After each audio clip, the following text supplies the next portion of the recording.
If Yeah. someone was in Durham or somewhere in the country and they were thinking of or looking for a place to work, what's your pitch to them to come to American Underground?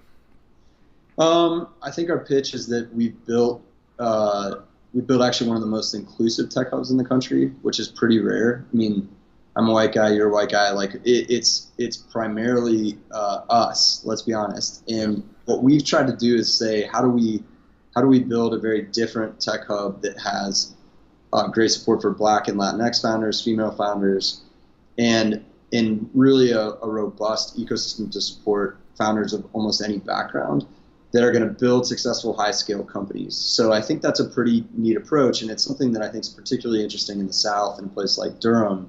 I'm not from this area. I'm from Cleveland, Ohio. So coming into the South, I had preconceived notions about some things, and those have been blown away by this city. I think what you have in this community, and by extension American Underground, is this ability to be in a small enough community where you have access to real people and real resources. You can email the mayor and he will email you back.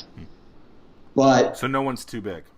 exactly, Right. and you're not giving up, but you're not giving up the sort of big town amenities. So we have one of the best performing arts centers in the country. You can go see great shows there. We've got the most iconic minor league baseball team, the Durham Bulls.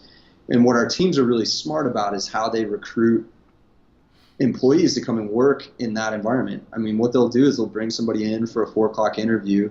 5:30, they walk across the street, get a craft beer from a place right across the street, go over and take in, Hamilton at the Durham Performing Arts Center. And this individual is coming from New York, where they're like, wait, I didn't have to pay $250 for that ticket. I could get a really good drink. Like all these kinds of things that culturally I think are really good and stimulating for entrepreneurs that are important, and that you don't give up your chance of success. 1.5 billion in exits over the last few years. And all right next to each other, Exactly. which gets back to your density thesis. Right.